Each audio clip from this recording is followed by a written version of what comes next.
war-saxaafadeedkan maanta ka soo baxay xarunta madaxtooyada maamul goboleedka Xaman iyo Xeeb ayaa waxaa si weyn loogu cambaareeyay duqeyntii degmada Jilib ee gobolka Jubbada Dhexe ay ka geysteen ciidamada militariga dalka Kenya gaar ahaan kuwa cirka. Cismaan Maxamed Cali Cismaan Dheere oo ah la taliyaha xagga siyaasadda madaxweynaha maamul goboleedka Xaman iyo Xeeb oo war-saxaafadeedka warbaahinta u akhriyay ayaa waxa uu sheegay in maamul goboleedka Xaman iyo Xeeb si weyn u cambaareynayo isla markaana uu aad uga xun yahay duqeymihii ciidamada militariga dalka Kenya ay shalay u geysteen degmada Jilib taasi oo ay ku baaba'een ama ay ku dhinteen in badan oo kamida dadka rayidka ee ku nool deegaanka Jilib ee gobolka Jubbada Hoose. maamulka Xaman iyo Xeeb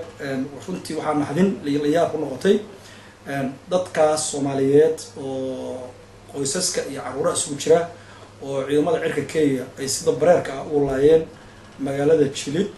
kuwaas oo run ahaantii ay ku jireen saad ogtihiin caruuro qaarkoodna waliba ay ahaayeen qoys dhan oo baaba'ay oo Soomaaliyeed. maamulka Xaman iyo Xeeb run ahaantii waxyaalaha uu aad u yaaban yahay waxaa ka mid ah dowladda Kenya oo sheegtay inay dadka Soomaaliyeed ka caawinayso xagga security-ga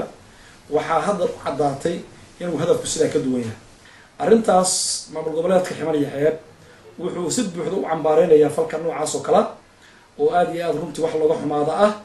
ayuu si buuxda u cambaareynaya. war-saxaafadeedka ayaa waxa loogu baaqay dowladda waddanka Kenya inay ka waantoodo tallaabada caynkani oo kale oo ay ku duqeynayso dadka rayidka ee maatada ah isla markaana waxba galabsan. waxa weeyaan dowladda Kenya iyo dowladaha kaleba xaq uma laha ayagoo ku gabanaya waxaan la diriraynaa ururo mucaarada iyo argagixiso ayaan la diriraynaa ayagoo ku gabanaya xaq uma laha inay shacbiga Soomaaliyeed dhigiisa xalaaleystaan. shacbiga Soomaaliyeed inkastoo maanta tabardaran yahay looma baahna in dowladaha mataqaanaa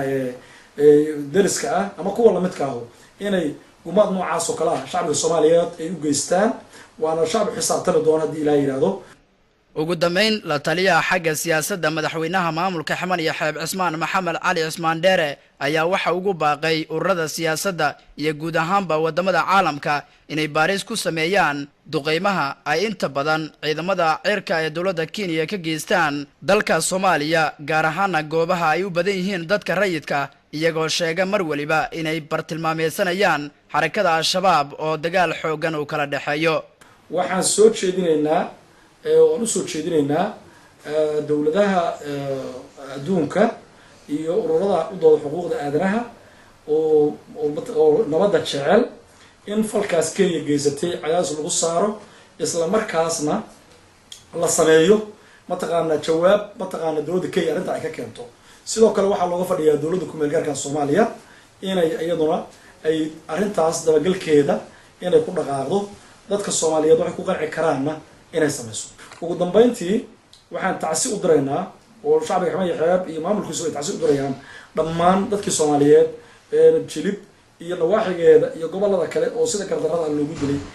arrintan ayaa waxa ay ku soo beegmaysaa xilli dhawaan dowladda waddanka Kenya ciidamadeeda cirka ay duqeymo ka fuliyeen deegaanka Jilib taasi oo khasaare dhimasho iyo dhaawac bale ay ka soo gaareen dad rayid ah oo kamid ah kuwa deegaanka Jilib ku dhaqan ayna cambaareeyeen in badan oo kamid ah ururada bulshada caalamka iyo guud ahaanba shacbiga Soomaaliyeed ee ku kala baahsan dunida dacaladeeda. Mukhtaar Xuseen Maalin, telefishinka caalamiga Universal, Cadaado.